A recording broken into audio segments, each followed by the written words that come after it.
نحمده ونصلي على رسوله الكريم أما بعد فأعوذ بالله من الشيطان الرجيم بسم الله الرحمن الرحيم رب اشرح لي صدري ويسر لي أمري واحلل عقدة من لساني يفقه قولي واجعل لي وزيرا من أهلي اللهم انفعنا بما علمتنا وعلمنا ما ينفعنا وزدنا علما اللهم أخلصنا لوجهك الكريم اللهم أرنا الحق حقا وارزقنا اتباعه وأرنا الباطل باطلا وارزقنا اجتنابه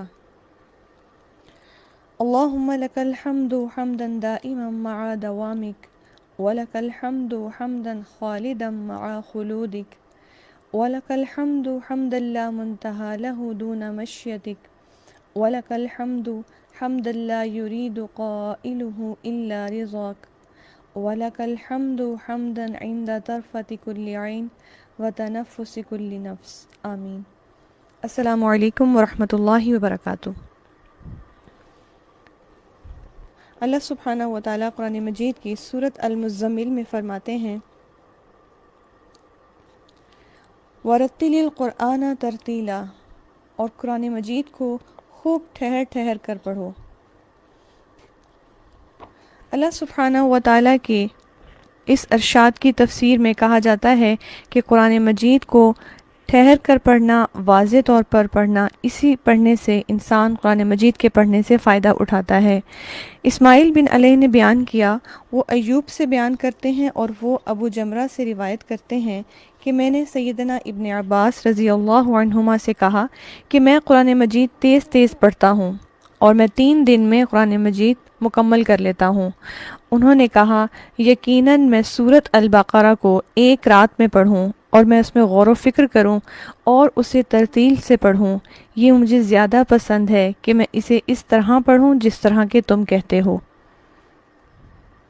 ابو عبید کہتے ہیں کہ ہم سے جریر نے بیان کیا اور وہ مغیرہ سے روایت کرتے ہیں جو کہ ابراہیم سے بیان کرتے ہیں کہ سیدنا عبداللہ رضی اللہ عنہ ابن مسعود انہیں قرآن پڑھ کر سنایا گیا، گویا کہ وہ جلدی جلدی پڑھ رہے تھے۔ اس پر سیدنا عبداللہ بن مسعود رضی اللہ عنہ نے کہا میرے والدین تم پر فدا ہوں، ٹھہر ٹھہر کر قرآن پڑھو، یہ قرآن کی زینت ہے۔ ابراہیم کہتے ہیں کہ علقمہ قرآن مجید کو بہت خوبصورت آواز میں پڑھتے تھے۔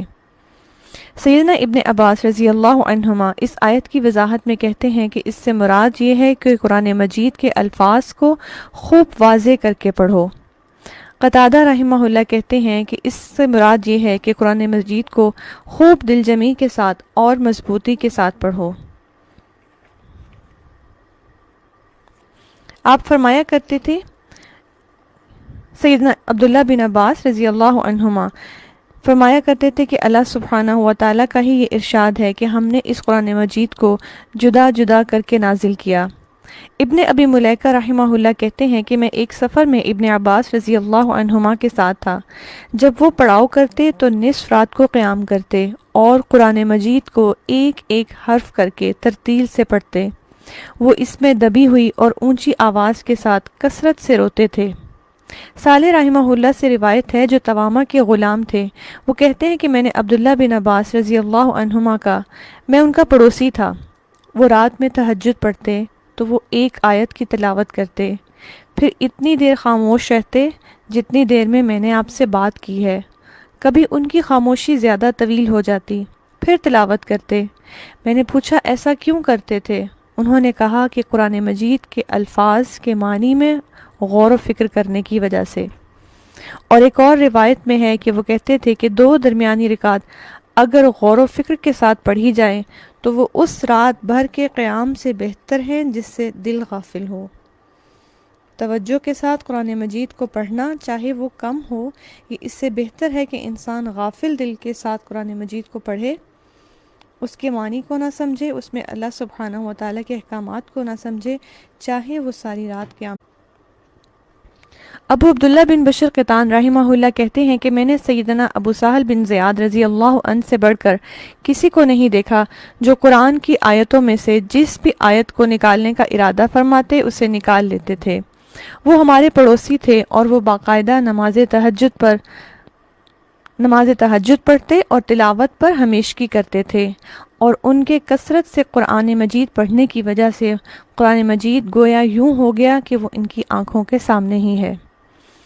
تو یہ تھا صحابہ کرام رضی اللہ عنہم اجمعین کا طریقہ کار، جو مختصر سا بیان کیا گیا اس آیت کی وضاحت میں کہ اللہ سبحانہ و تعالیٰ نے جو فرمایا وَرَتِّلِ الْقُرْآنَ تَرْتِیلًا، تو ان کا قرآن مجید پڑھنا کیسا تھا۔ نہ صرف یہ کہ تلاوت کا حق ادا کرنا، بلکہ وہ قرآن مجید کے پڑھنے میں اس بات کا خیال رکھتے تھے کہ اسے سمجھ کر پڑھا جائے، اس میں غور و فکر کیا جائے، چاہے اس کا کم حصہ پڑھا جائے۔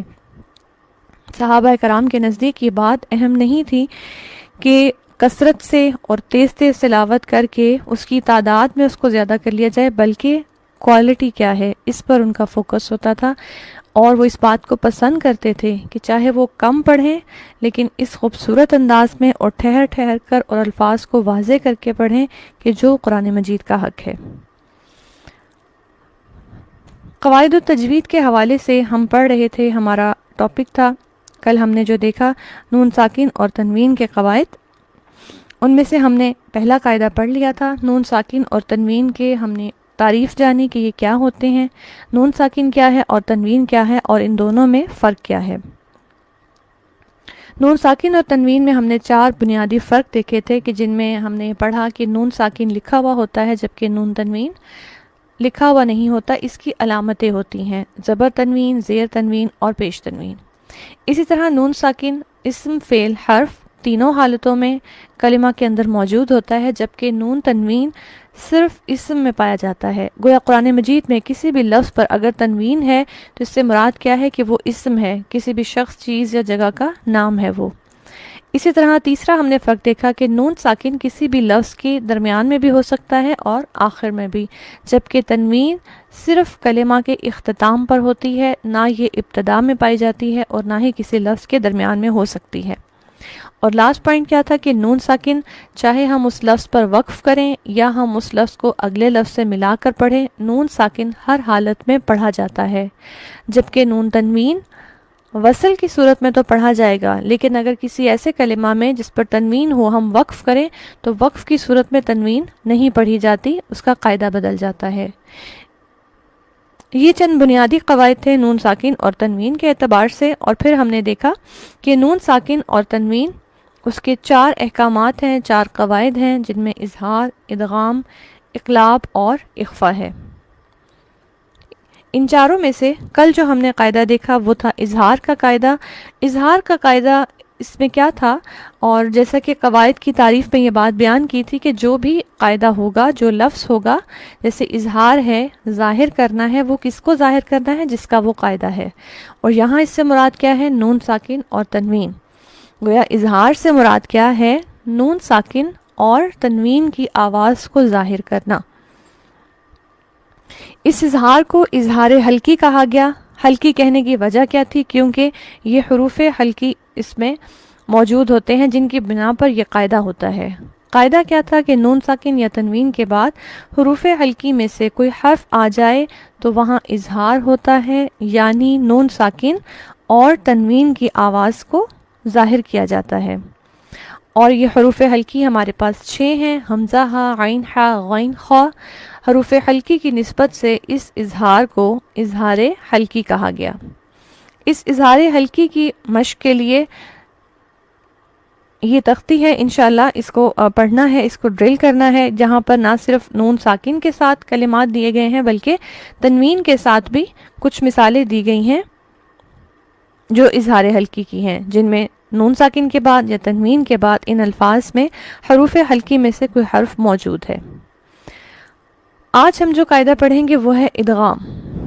سیکنڈ قاعدہ اس میں نون ساکن اور تنوین کا دوسرا قاعدہ ہے ادغام۔ ادغام کا لفظ ہم پہلے بھی پڑھ چکے ہیں، جس کے لغوی معنی ہے ملانا، داخل کرنا، اور اصطلاحی معنی مدغم کو مدغم فیہ میں اس طرح داخل کرنا کہ دونوں ایک ساتھ مشدد ادا ہوں۔ یہ تعریف ہم پہلے بھی پڑھ چکے ہیں ادغام شفوی میں، جہاں میم کا میم میں ادغام تھا۔ ٹھیک، تو لفظ وہی ہے لیکن یہاں پر شرط ہماری مختلف ہوگی، قاعدہ مختلف ہوگا۔ تو ادغام کیا ہے؟ ملانا، داخل کرنا، اصطلاحی معنی کیا ہے؟ مدغم کو مدغم فیہ میں اس طرح داخل کرنا کہ دونوں ایک ساتھ مشدد ادا ہوں۔ اب ہم دیکھتے ہیں کہ ہمارے پاس قاعدہ کیا ہے۔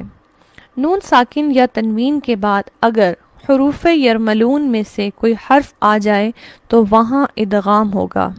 بیسیکلی ادغام 6 حروف پر ہوتا ہے، اور 6 حروف کو یاد کرنے کے لیے ایک مجموعہ بنا دیا گیا، یرملون، یا، را، میم، لام، واو اور نون۔ ان 6 حروف میں سے اگر کوئی بھی ایک حرف نون ساکن یا تنوین کے بعد آئے تو وہاں پر جو قاعدہ ہوتا ہے اسے ادغام کہا جاتا ہے۔ ٹھیک ہے، یہ جو مجموعہ ہے صرف یاد کرنے کے لیے ان 6 حروف کو ایک مجموعے میں داخل کر دیا گیا، اور وہ کیا ہے؟ حروف یرملون۔ تو ادغام کا قاعدہ ہمارے پاس کیا ہے؟ نون ساکن یا تنوین کے بعد اگر ان 6 حروف میں سے کوئی بھی ایک حرف آئے تو وہاں پر ادغام ہوتا ہے۔ کس طرح سے ہوگا یہ ہم آگے دیکھتے ہیں۔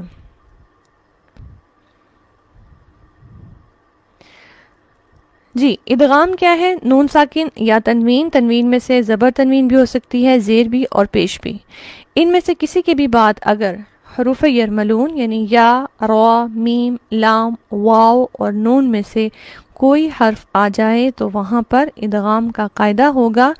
اور ادغام یہاں پر ہم دیکھتے ہیں کہ اس کی 2 اقسام ہیں، 2 طرح سے یہ قاعدہ ہے۔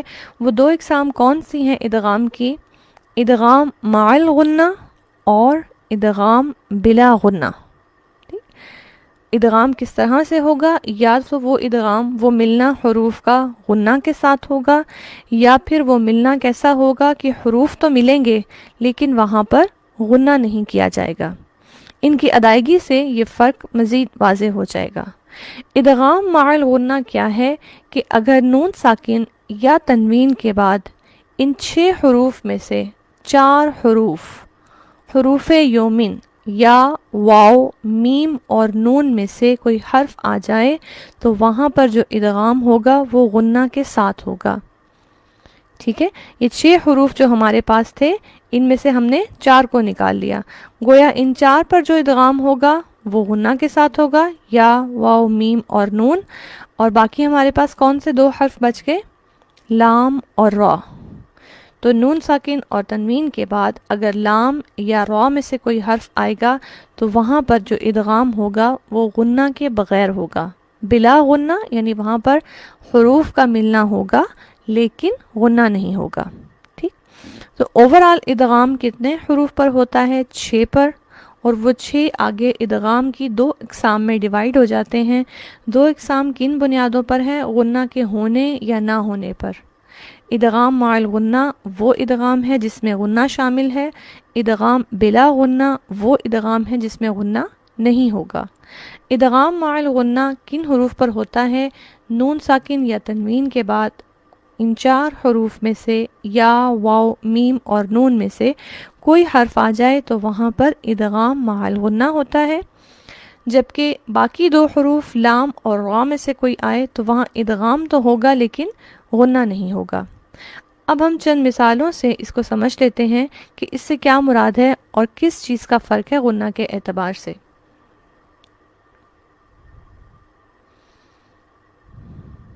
جی، یہ ہے ہماری ڈیفینیشن کہ اگر نون ساکن یا تنوین کے بعد حروف یومن میں سے کوئی حرف آ جائے تو وہاں ادغام مع الغنہ ہوگا۔ اس کی چند مثالیں ہم دیکھ لیتے ہیں۔ جی، ان 4 حروف کے ساتھ مثالیں ہمارے سامنے ہیں، حروف یا، واو، میم اور نون۔ نون ساکن کے ساتھ بھی مثالیں ہیں اور تنوین کے ساتھ بھی۔ اب ان حروف کی ادائیگی سے ہمیں اندازہ ہوگا کہ یہاں ادغام مع الغنہ کیسے ہے۔ مثال کے طور پر پہلا لفظ ہے ہمارے پاس من ہے لفظ، اور ساتھ میں یؤمن ہے۔ نون ساکن کے بعد یا آ رہا ہے حروف یومن میں سے، تو ہم اس کو کس طرح سے پڑھتے ہیں؟ من یؤمنو، من یؤمنو۔ اب من کیا ہے؟ یا کا ملانا، ادغام ہونا نون کا یا کے ساتھ، اور اس میں جو ہم رک رہے ہیں یہ رکنا غنہ ہے۔ ٹھیک ہے، آواز ناک میں جاتی ہے، اس رکنے کو کہتے ہیں ادغام مع الغنہ۔ 2 الفاظ کو ملا بھی دیا اور اس کے ساتھ ساتھ غنہ بھی کیا۔ من یؤمنو، اسی طرح واو میں میوال، پھر تھرڈ میم میں ممالن. اب یہاں ہم اس کو یوں نہیں پڑھ سکتے ممالن، ایسے نہیں، ہمیں ان چاروں کی ادائیگی میں جہاں جہاں ادغام ہوگا وہاں ایک الف کے برابر رکنا ہوتا ہے. ٹھیک ہے، نیکسٹ ہم دیکھتے ہیں من نشاء. اسی طرح تنوین میں ہمارے پاس جو مثالیں ہیں برق یجعلون، نوح وعاد، نوح. اب یہ جو اس طرح سے ملانے کے ساتھ رکنا ہے یہ ہے غنہ. ٹھیک، قمرا منیرا، عاملۃ ناصبہ، یہ ہے ادغام مع الغنہ. نون ساکن یا تنوین کے بعد 4 حروف ہیں، یا واو میم اور نون، ان میں سے کوئی بھی حرف آ جائے تو وہاں نہ صرف الفاظ کو ملایا جائے گا، ایک کو دوسرے میں داخل کیا جائے گا، بلکہ ایک الف کے برابر غنہ بھی کیا جائے گا. جبکہ ادغام بلا غنہ میں کیا ہوتا ہے، اگر نون ساکن یا تنوین کے بعد لام یا را میں سے کوئی حرف آ جائے تو وہاں ادغام بلا غنہ ہے.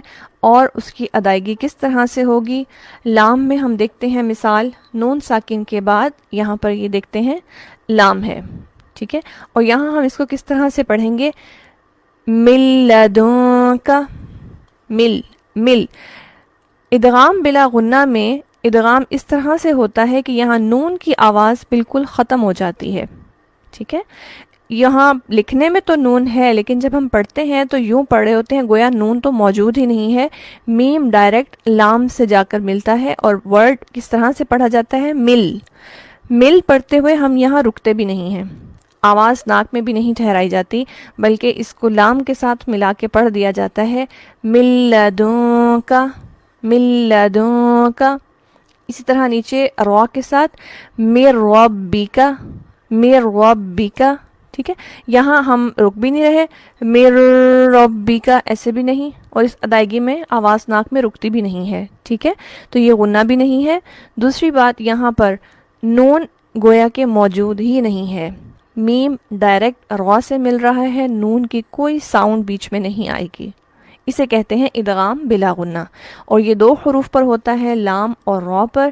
اسی طرح تنوین میں اس کی مثال کیا ہے، ما للبدا، ما للبدا، غفور الرحیم، غفور الرحیم.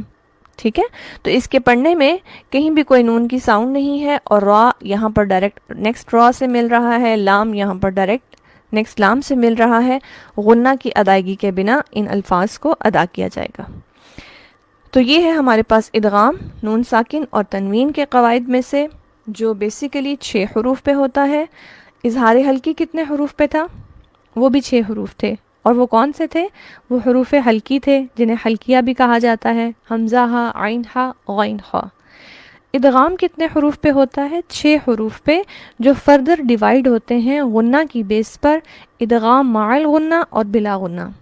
ادغام مع الغنہ، غنہ کے ساتھ جو ادغام ہے وہ ان 6 میں سے 4 حروف پہ ہوتا ہے، یا واو میم نون، جنہیں یاد کرنے کے لیے ایک مجموعہ بنا لیا یومن. اور ادغام بلا غنہ یہ صرف 2 حروف پہ ہوتا ہے، لام اور را. اگر نون ساکن یا تنوین کے بعد لام اور را میں سے کوئی حرف آ جائے تو وہاں ادغام بلا غنہ ہوگا. اس کی تختی دیکھ لیتے ہیں. اس میں یہ الفاظ قرآن مجید ہی کے الفاظ ہیں، اور یہاں پر یہ رینڈملی دیے گئے ہیں. کہیں پر تنوین کے بعد میم ہے، کہیں نون ہے، کہیں واو ہے، اور کہیں لام اور را بھی ہے. ان الفاظ کو پڑھنے سے ہم ان کی پریکٹس کر لیں گے کہ انہیں کس طرح سے پڑھا جائے گا، اور کہاں رکنا ہے، غنہ کرنا ہے، اور کہاں نہیں کرنا. ٹھیک، اچھا، ایک چیز جو ہمیں اس حوالے سے اس میں دیکھنی ہے وہ یہ بھی کہ ہم دیکھتے ہیں کہ ان سب مثالوں میں جہاں جہاں ادغام ہو رہا ہے وہاں وہاں حرف کے اوپر تشدید آ رہی ہے. یہ دیکھیے، تنوین کے بعد نیکسٹ ورڈ یا ہے، تشدید آ رہی ہے، یہاں نون ہے، یہاں واو ہے، یہاں میم ہے. یہ تشدید ادغام کے قاعدے کی وجہ سے ہے. ہم اس کی تعریف میں یہ نہیں کہیں گے کہ نون ساکن یا تنوین کے بعد حروف یرملون تشدید کے ساتھ آئیں. ایسا نہیں ہے۔ اور یہی وجہ ہے کہ اگر قرآن مجید میں کہیں کوئی ایسا لفظ موجود ہو اور وہاں پر تشدید نہ لکھی ہوئی ہو، اگر ہمیں قاعدہ پتہ ہے تو ہمیں پتہ ہے کہ ہمیں اس کو ملا کر پڑھنا ہے۔ مثلا آپ دیکھیں جیسے یہ لفظ ہے، یہ مثال ہے عاد و سمود۔ اب اگر یہاں تشدید نہ ہو، یہ لفظ اس طرح سے تو ہو سکتا ہے پڑھنے والا پڑھنے میں یہ غلطی کر دے عاد و سمود، عاد و سمود، وہ اس طرح سے پڑھے گا۔ لیکن تشدید کے ہونے سے ہمیں قاعدہ نہیں بھی پتہ ہوتا تو ہم پڑھ لیتے ہیں اچھا ہمیں اس کو ملانا ہے عاد و سمود، ہم تشدید کے ہونے سے یہ بات سمجھ جاتے ہیں۔ لیکن جب ہم قاعدہ پڑھ لیتے ہیں تو قاعدہ ہمیں اس قابل کر دیتا ہے کہ اگر اس پر تشدید نہیں بھی ہوگی تو ہمیں پتہ ہوگا کہ یہاں قاعدہ ہو رہا ہے، نہ صرف مجھے ملانا ہے بلکہ مجھے یہاں پر رک کر غنہ بھی کرنا ہے، عاد و ثمود، عاد و ثمود، اور پھر ہم اس کو پراپر پڑھیں گے۔ تو یہ ہے کسی بھی قاعدے کو سمجھنے کا فائدہ کہ ہم پھر اس قابل ہو جاتے ہیں کہ ہم اس کو ٹھیک طریقے سے ادا کر سکیں۔ اگر وہاں پر تشدید نہیں بھی ہے ہمیں پتہ ہے کہ یہاں پر قاعدہ ہوگا، ٹھیک ہے۔ تو یہاں جتنی جگہوں پر بھی نون، واو، یا اور میم میں سے کوئی حرف آ رہا ہے وہاں ادغام مع الغنہ ہوگا، اور اسی طرح یہاں پر لام اور را کی بھی مثالیں ہیں، جیسے من ربک، من رسول، من لدنہ، یکن لہ۔ اب آپ دیکھیں یہاں بھی نون بالکل واضح نہیں ہو رہا، یکن لہ غفور الرحیم، ثمرۃ الرزق، تر رزق، عیشت راضیہ، ہدی للمتقین، ٹھیک ہے جی۔ نون ساکن کے ادغام کی شرط، نون ساکن کے ادغام کی ایک شرط ہے، وہ شرط کیا ہے؟ اس سے پہلے ایک بات کہ قرآن مجید میں 4 الفاظ ایسے ہیں، پورے قرآن مجید میں 4 الفاظ ایسے ہیں جہاں نون ساکن کے بعد یا اور واو آتا ہے، حروف یومن میں سے یا اور واو آتا ہے، لیکن ہم وہاں پر ادغام نہیں کرتے، ٹھیک ہے۔ آپ دیکھیں نا جیسے کوئی بھی قاعدہ، کوئی بھی لا کسی بھی علم میں جب بیان کیا جاتا ہے تو اس کی کچھ ایکسیپشنز ہوتی ہیں، استثنائی صورتیں ہوتی ہیں۔ تو اس ادغام کی استثنائی صورت کیا ہے کہ اوورال تو یہ پورے قرآن میں اپلیکیبل ہے، لیکن صرف 4 الفاظ قرآن مجید میں ایسے ہیں جہاں نون ساکن کے بعد ہماری شرط تو پوری ہوتی ہے کہ یا واو میم نون میں سے کوئی حرف آ رہا ہے، لیکن ہم وہاں پر ادغام مع الغنہ نہیں کرتے، وہاں پر یہ قاعدہ نہیں ہوتا۔ کیوں نہیں ہوتا؟ اب ہم اس کو دیکھ لیتے ہیں۔ اسے کہتے ہیں کہ نون ساکن کے ادغام کی شرط کہ نون ساکن پہلے کلمہ کے آخر میں ہو اور حروف یومن میں سے کوئی حرف دوسرے کلمہ کے شروع میں ہو تو پھر ادغام ہوتا ہے۔ یعنی ادغام کے لیے کیا ضروری ہے کہ ہمارے پاس 2 الفاظ میں ہماری مثال ہو، پہلا لفظ نون ساکن پہ ختم ہو رہا ہو اور دوسرا لفظ حروف یومن میں سے کسی لفظ سے شروع ہو رہا ہو، پھر یہاں ان کے ملانے پر ادغام ہوگا من یؤمن، ٹھیک ہے، تب تو ادغام ہوگا۔ لیکن اگر نون ساکن اور حروف یومن میں سے کوئی حرف ایک ہی کلمہ میں آ جائے تو وہاں ادغام نہیں ہوتا، اور یہی ہیں وہ 4 مثالیں قرآن مجید کی کہ اگر دونوں ایک ہی کلمہ میں آ جائیں تو وہاں ادغام نہیں ہوتا، بلکہ وہاں جو قاعدہ ہوگا اسے کہتے ہیں اظہار مطلق، اور قرآن مجید میں اس کی صرف 4 مثالیں ہیں۔ ہم مثالوں پہ غور کرتے ہیں تو ہمیں بات سمجھ آئے گی۔ آپ دیکھیں یہاں پر نون ساکن کے بعد یا آ رہا ہے، ادغام کی شرط پوری ہو رہی ہے، لیکن یہ ایک ہی لفظ میں ہے، 2 الفاظ میں نہیں ہے، اس لیے یہاں پر ادغام نہیں ہوگا۔ یہ لفظ سمپل اظہار کے ساتھ پڑھا جاتا ہے، الدنیا، الدنیا، قنوان، صنوان، بنیان، ٹھیک ہے۔ تو یہ 4 وہ لفظ ہیں جہاں پر ادغام کا قاعدہ نہیں ہوتا، جبکہ ہم دیکھ رہے ہیں کہ نون ساکن کے بعد واو ہے، یہاں بھی نون ساکن کے بعد واو ہے، اور یہاں نون ساکن کے بعد یا ہے، لیکن چونکہ یہ ایک ہی لفظ کے اندر ہے لہٰذا اس میں قاعدہ نہیں ہوتا۔ شرط کیا ہے؟ نون ساکن پہلے کلمہ میں ہو اور دوسرے کلمہ میں حروف یومن میں سے کوئی حرف آئے تو ادغام وہاں ہوتا ہے۔ چونکہ یہاں پر ادغام نہیں ہو رہا اس لیے ان 4 الفاظ کو کیا کہا گیا؟ ان 4 الفاظ پر اظہار مطلق ہے۔ ٹھیک ہے. اظہار مطلق کیا یعنی ہم کمپلیٹلی نون اور یا کی آواز کو ظاہر کر رہے ہیں، ہم ان کو آپس میں نہیں ملا رہے. تو یہ ہے ہمارے پاس نون ساکن کے ادغام کی شرط. میں اس کو ریپیٹ کر دیتی ہوں. شرط کیا ہے کہ نون ساکن پہلے کلمہ کے آخر میں ہو اور حروف یومن میں سے کوئی حرف دوسرے کلمہ کے شروع میں ہو، یعنی دو الفاظ کے اندر یہ ہوگا تو ادغام ہوتا ہے. اگر ایک ہی لفظ کے اندر نون ساکن اور آگے یا واو میم نون میں سے کوئی آ جاتا ہے تو وہاں پر ادغام نہیں ہوتا. پورے قرآن میں اس کی صرف 4 مثالیں ہیں اور وہ یہ الفاظ ہیں، اور چونکہ یہاں پہ ہم ادغام نہیں کرتے، ہم ظاہر کر رہے ہیں نون ساکن کی آواز کو، تو اسے کہتے ہیں اظہار مطلق. تو یہ اوورال ہمارا آج کا ٹاپک تھا، ادغام کا بیان، ادغام کے قواعد جو ہم نون ساکن اور تنوین کے ساتھ دیکھ رہے ہیں. اس کی چند ایک مثالیں اب ہم قرآن مجید میں سے بھی آیات میں سے دیکھ لیتے ہیں. جی، مثالیں ڈھونڈنے کے لیے ہم سب سے پہلے دیکھیں گے کہ ہمارے پاس نون ساکن یا تنوین کہاں پر آ رہا ہے آیت میں. ٹھیک ہے، یا بنی اسرائیل اذکروا نعمتی التی انعمت، نون ساکن آ رہا ہے لیکن اس کے بعد آئین کیا ہے، حروف حلقی میں سے، تو یہاں پر ادغام نہیں اظہار ہوگا. علیکم وانی فضلتکم علی العالمین واتقوا یوما لا. اب یہاں دیکھیے یومن پہ کیا ہے، تنوین، اور آگے کون سا حرف آ رہا ہے، لام.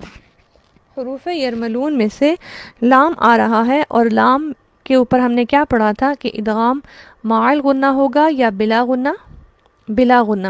لہٰذا یہ لفظ کیسے پڑھا جاتا ہے، یوم اللہ، یوم اللہ. ٹھیک ہے، یہاں ہم رک نہیں رہے، آواز کو ناک میں نہیں لے کے جا رہے. اس کے بعد ہے نفس عن. نفس عن ہم دیکھتے ہیں کہ یہاں پر تنوین کے بعد حروف حلقی ہے، لہٰذا یہاں پر اظہار حلقی ہو رہا ہے. نیکسٹ چلتے ہیں ان.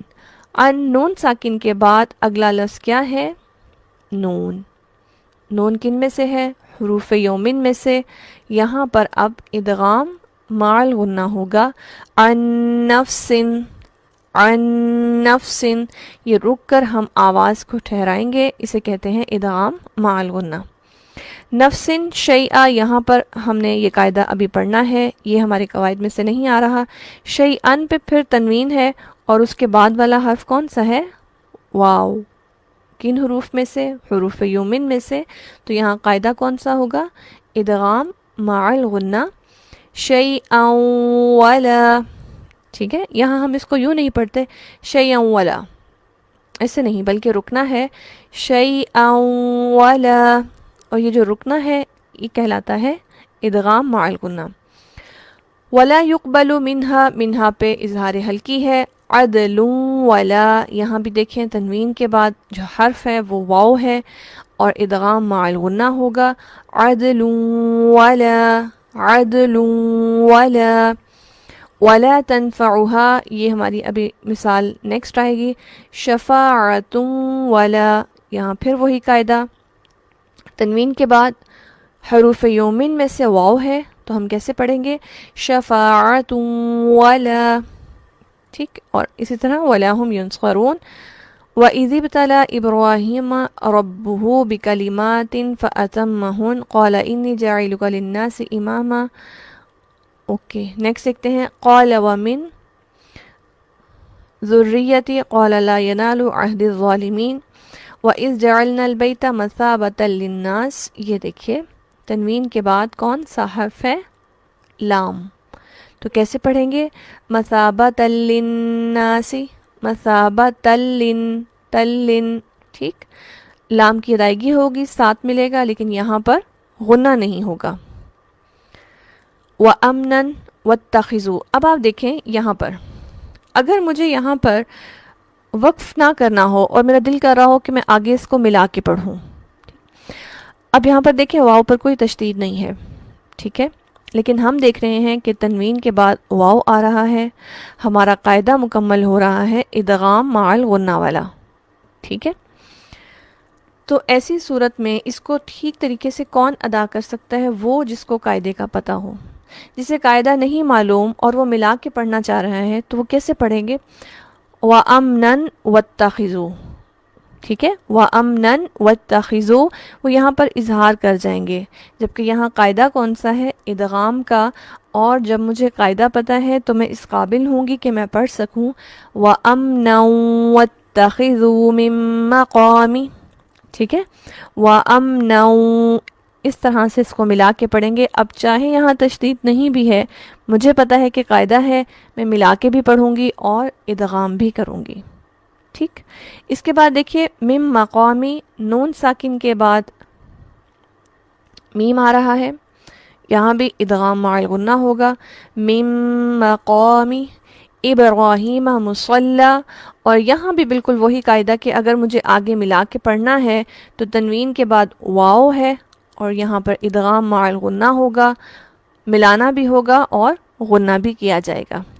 مصلی وعہدنا إلى إبراهيم وإسماعيل أن طهر بيتي للطائفين والعاكفين والركع السجود.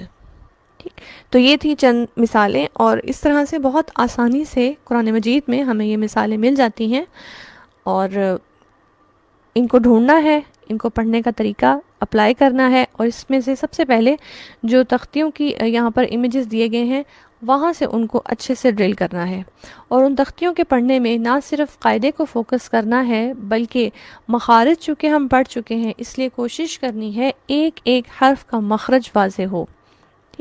تختی پہ پریکٹس کرنے کا فائدہ یہ ہوتا ہے کہ جب ہمیں صرف 2 لفظ پڑھنے ہوتے ہیں، فوکس کم پہ ہوتا ہے. کم پر جو فوکس ہوتا ہے تعداد میں کم، یعنی الفاظ صرف 2 ہیں، پوری آیت نہیں ہوتی سامنے. 2 لفظوں کو جب صرف فوکس کرنا ہے تو ہم پھر زیادہ اس قابل ہوتے ہیں کہ ہم مزید اچھے سے اس کو پڑھ سکیں، اور ان 2 لفظوں میں موجود 5 سے 6 حروف تہجی جتنے بھی ہیں ان کے مخارج کو ذہن میں رکھتے ہوئے پراپر طریقے سے اس کو ادا کریں گے. مخارج کا خیال رکھیں گے، حرکات کا خیال رکھیں گے، اگر اس مثال میں کہیں حرف مدہ میں سے کوئی ہے اس کی ادائیگی کا، اس کی مقدار کا خیال رکھیں گے، غنہ کا خیال رکھیں گے. ان ساری چیزوں کو مد نظر رکھتے ہوئے جب ہم صرف 2 لفظ پڑھتے ہیں بلند آواز سے اور بار بار پڑھتے ہیں تو اس سے فائدہ یہ ہوتا ہے کہ کم وقت میں ہم اچھا اچیو کر لیتے ہیں. اور 2 لفظ کر کے جب ہمیں ایک قاعدے کا، آپ دیکھیں نا، ایک تختی ایک صفحے پر اگر مشتمل ہے، اس ایک صفحے کو پڑھنے میں میری جو بھی پریکٹس ہوگی، اگر اس کو فوکس کرتے ہوئے میں بار بار ڈرل کروں گی تو پھر میں اس قابل ہوں گی کہ جب میں آیت کے اندر ان الفاظ کو پڑھوں گی تو وہاں میں اٹکوں گی نہیں، کیونکہ میری زبان کو ان پہ گرپ آ چکی ہے، تو پھر میں ان کو بھی پھر روانی سے پڑھ جاؤں. اور جو تختی کے الفاظ ہیں کم سے کم 5 دفعہ ہر لفظ کو پڑھنا ہے، اظہار حلقی کی بھی اور ادغام کی تختی بھی.